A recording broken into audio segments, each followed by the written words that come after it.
ఇంతమంది జనాలలో ఇంతమంది సభలో ఇంతమంది జనాలలో ఇంతమంది సభల్లో జనాలు రా చూసే వాళ్ళని కూర్చొని చూస్తున్నారు కదా, వీళ్ళనే జనాలు లేక సభ అంటారు. లక్ష సభ ఈత సభ దుర్మార్గుడు ఏంది?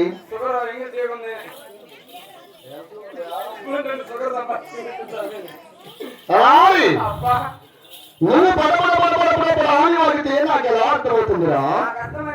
ఏమని?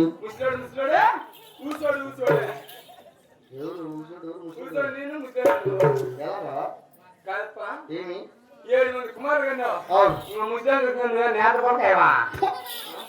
నా తల్లిదండ్రులు నా చిన్న వయసులో వివాహం చేశారు.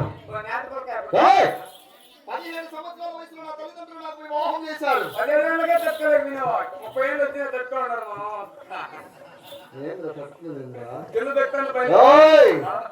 నా తల్లిదండ్రుల మాటలు కాదం లేక 17 సంవత్సరాల వయసులో నేను వివాహం చేసుకున్నాను. నాకెనుక ముందు 7వ సంతానం కూడా జన్మించారు. అంటే సంవత్సరానికి ఒకరు చొప్పున 7 సంవత్సరాలకు 7గురు జన్మించారు అంటున్నా. అవును.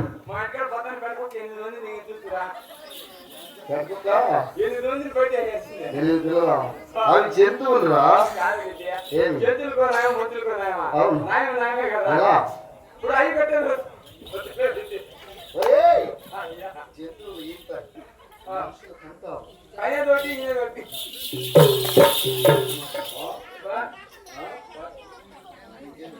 బాబు చెప్పబట్టి కొట్టాను, మూతి కొట్టుకున్నా మూతి కొట్టుకుని చెప్పకేందుకు కొడతాను.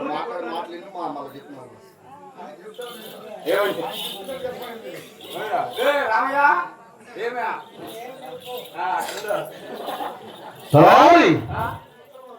నాకెనుక ముందు 7వ సంతానం కూడా జన్మించారు. నేను అప్పుడే ముసలిని అయిపోతున్నా.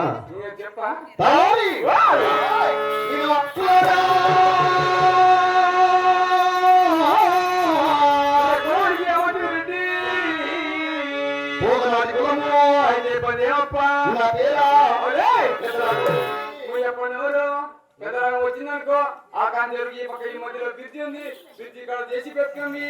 ఇంత కొంత నుంచి గుర్తారు దగ్గరికి వచ్చే పెద్ద అనుకుంటాను చెప్పేసి మామూలు మెత్తికి పెట్టి గొంతులో పడతాయి. నీకు రాయబడి గుర్తు చేస్తారు. నా పేరు పెద్దరాఘవరెడ్డి అంటున్నారు దుర్మార్గుడు. ఏ పెద్ద రాఘవా? నా పేరు పెద్దరాఘవరెడ్డి అంటున్నారా? నీకేం లేదు, నీ పేరుకుంది అన్నమాట. నా పేరు ఏమిటి? నువ్వేంటి నాకు పెద్ద రాఘవ అన్నారు. నేనే సదస్సు పెట్టా. నా పేరు పెద్దరాఘవరెడ్డి అంటున్నా.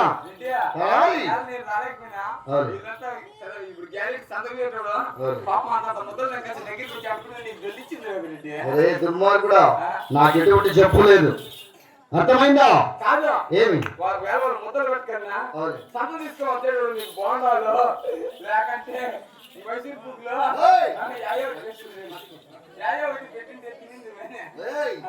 నాకేం చెప్పులు లేవు. నా పేరు పెద్దరాఘవరెడ్డి అంటున్నా. నీకెందుకు చెప్పులు వస్తాయి? ఇంకా ఎంతమందికి నిచ్చాను, ఎంతమందికి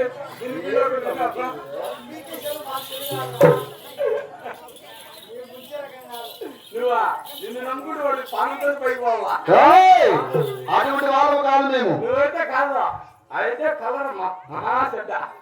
మమ్మల్ని నమ్ముకున్న వాళ్ళు మాకంటే పైన ఉండాలనుకుంటాం మేము.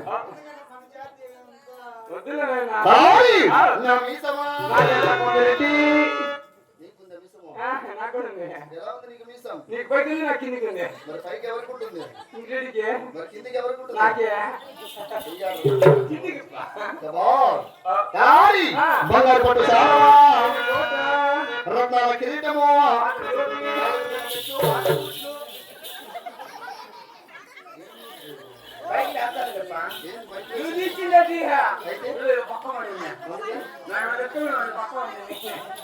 కాదు. ఆ మొహానికి ఎందుకు చూపిస్తున్నావు? ఎందుకు కనపడితే కనపడవని కళ్ళు పైకి వేసింది. ఇట్లా వంగితే ఇబ్బంది పడతామని అంటే నాకు అన్నమాట. నాకు తగిన వస్తావు దొరికావు. అడిగాడికి దొరికినా ఏమి ఒక నెల 2 నెలలు వచ్చా అప్పుడు చెప్తా. ఏది రా చెప్పేది? ఇంకా బాగా చెప్తా. అంతేనంటావా? తలారి! అవును.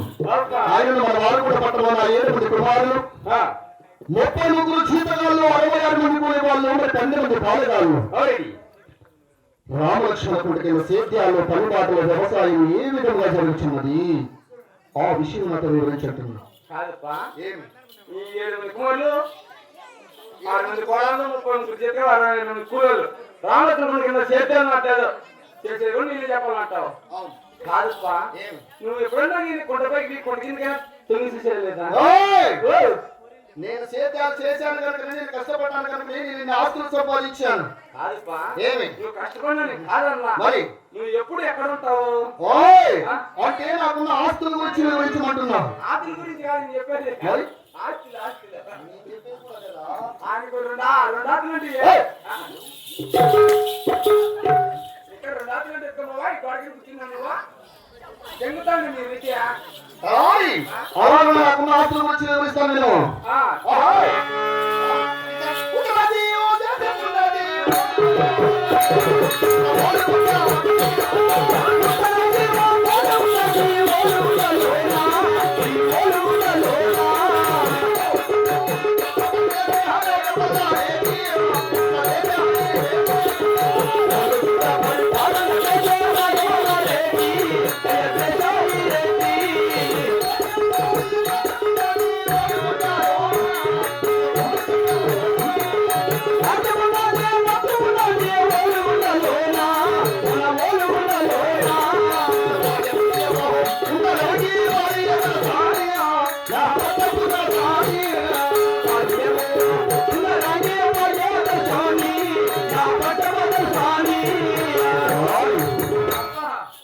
ఉత్తరాది దేశము వాలుగొండపురి పట్టణం.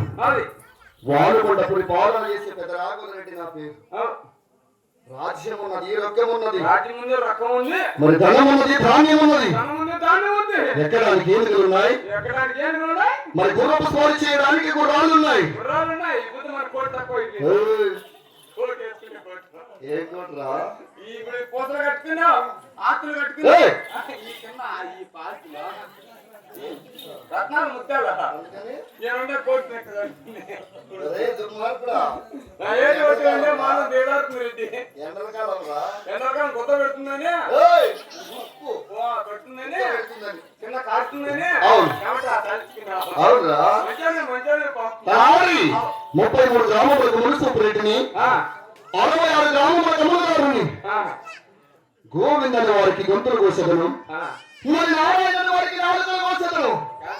ఏమి 33 గ్రామములకు మున్సిపాలిటీని, మున్సిపాలిటీరా 66 గ్రామములకు అమలుదారుని.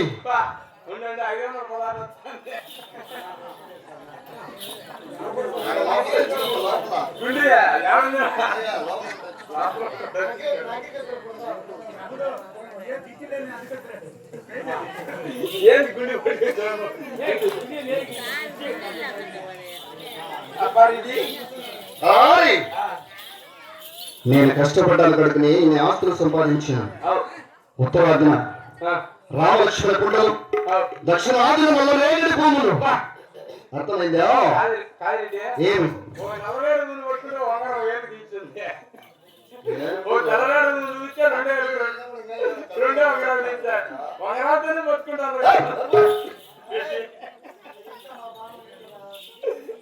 అబ్బా నేను నిజాలు అవును అన్ని తీసేసాను కదా. అన్ని తీసేసినావా? వాని అన్నారని నేను తీసేసిన రాకని నేను చేయాలా?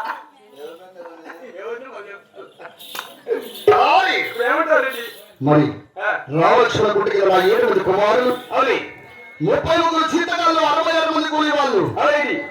రామలక్ష్మణ గుడికి సేద్యాలు, పరిపాలన, వ్యవసాయం ఏ విధంగా జరుగుతున్నది ఆ విషయం నాకు వివరించండి.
అయ్యా ఏమి నీకు ఎంతమంది కుమారులు?